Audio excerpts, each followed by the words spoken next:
La flamme de la mission adventiste du 7e jour a été allumée il y a plus de 150 ans, dans une poignée de villes et de villages ruraux du nord-est de l'Amérique. Très vite, cette flamme s'est répandue dans le monde entier. Mais cela ne s'est produit que parce que des adventistes du 7e jour dévoués ont regardé au-delà de leurs propres besoins pour arrêter leur regard sur un monde dans le besoin. Grâce aux adventistes du 7e jour qui ont dit « J'irai. J'irai au-delà de ma maison, au-delà de mon pays, au-delà de ma langue, au-delà de mon propre peuple, pour allumer la flamme parmi ceux qui n'ont jamais entendu. » Beaucoup de ces missionnaires fidèles ont donné leur vie pour le salut des autres. Ils ne sont jamais rentrés chez eux. L'Église adventiste du 7e jour a été fondée sur le sacrifice. Elle a grandi grâce au sacrifice, et elle ne cessera pas de croître. Par le sacrifice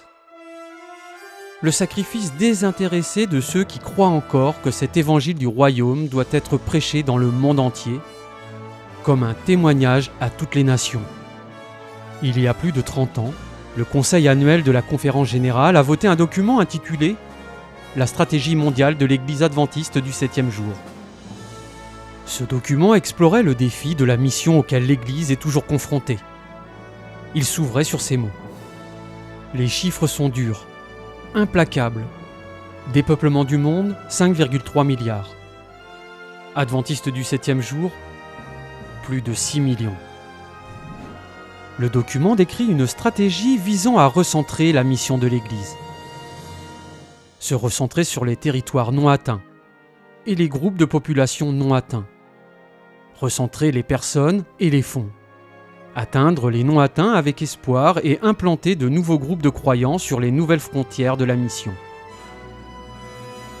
Ce recentrage a été voté l'année suivante lors de la session de la Conférence générale à Indianapolis. Ce recentrage a été appelé « Mission mondiale ». Je ne pense pas que nous nous soyons jamais assis pour discuter d'un sujet de plus grande importance que la mission mondiale. La mission mondiale nécessite une stratégie afin de transmettre le message de l'amour de Dieu, de la grâce salvatrice du Christ et de l'avènement prochain à toute nation, toute tribu, toute langue et tout peuple. Une mission mondiale et une stratégie mondiale qui s'étend de continent à continent, de pays à pays, de ville à ville, de groupe à groupe, et finalement de personne à personne. Aujourd'hui, alors que nous examinons notre défi missionnaire plus de 30 ans plus tard, les chiffres sont toujours aussi frappants, implacables. Nous nous réjouissons de voir de nouveaux groupes de croyants impliqués dans la fenêtre 10-40. Dans la ville, parmi d'autres groupes religieux, parmi les séculiers et les post-chrétiens. Mais le temps est venu de recentrer la mission. Un temps pour aligner nos cœurs et nos esprits, nos personnes, nos ressources, nos budgets, pour atteindre les non atteints avec espoir.